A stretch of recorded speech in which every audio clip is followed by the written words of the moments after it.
कि फर्स्ट जेका चवंदी आहे असां हुन इमरजेंसी में रखी त दुश्मन खे ख़बर पवे त सिंध जा माण्हू जाॻियल सुतल आहिनि।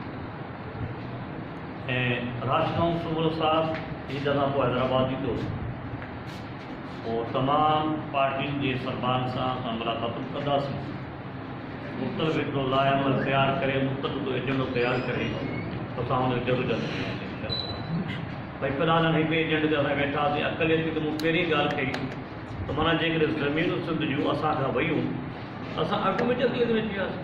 हे त अक़लियत में तब्दीली करण जे लाइ ई ज़रदारी साहिब इहो करे पियो। मां त लिकाइण सघो थो, मां त ख़ुदि ज़रदारी साहिब खे हुनजी हुकूमत खे पियो टारगेट करियां। मां मलक रियाज़ केरु थींदो आहे अची असांजी ज़मीनूं ख़रीद करे, पर असांजा जेकॾहिं पंहिंजा जेके सिंध जा मालिक धणींदा वेठा आहिनि, इहो धंधो त उहे पिया कनि सॼो। त हीअ मौजूदु हुकूमत जेका आहे साही इहो धंधो करे पई, असां उनखे टारगेट करियूं पिया त मौजूदु हुकूमत जो हीउ कारनामो आहे त इनशा ताला जेको सेटअप ठहियो दोस्तनि सां मुलाक़ात करे हर पार्टी जो जेको मर्कज़ी अॻवान आहे उन सां सेटअप करे पोइ जेके बि हिन में इशू रखिया वेंदा। 2 साल ते बि राशिद सूमल साहिबु पहिरियां कराची में ज़िक्र करे आयो दारिमी आबादी ख़िलाफ़, तव्हांखे ॿुधायो त हीअ असांजी लीग एपी की दारिमी आबादी ख़िलाफ़ आहे।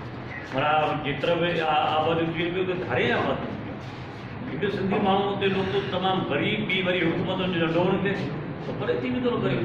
त बहरहाल हुन खां पोइ जेको मुश्तरक जेको बि एजेंडो ठहियो उन ते इनशा ताला असां गॾिजी कमु कंदासीं, असां हुन जल्द कंदासीं। भई फ़िलहाल हाणे हिकु एजेंडे ते असां वेठासीं। अक़लियत ते मूं पहिरीं ॻाल्हि कई त माना जेकॾहिं ज़मीनूं सिंध जूं असां खां वयूं असां ऑटोमेटिक अक़लियत में अची वियासीं। हे त अक़लियत में तब्दीली करण जे लाइ ई ज़रदारी साहिब इहो करे पियो। मां त लिकाइण सघो थो, मां त ख़ुदि ज़रदारी साहिब खे हुनजी हुकूमत खे पियो टारगेट करियां। मां मलक रियाज़ केरु थींदो आहे अची असांजी ज़मीनूं ख़रीद करे, पर असांजा जेकॾहिं पंहिंजा जेके सिंध मालिक धणींदा वेठा आहिनि, इहो धंधो त उहे पिया कनि सॼो। त हीअ मौजूदु हुकूमत जेका आहे साही इहो धंधो करे पई, असां उनखे टारगेट करियूं पिया त मौजूदु हुकूमत जो हीउ कारनामो आहे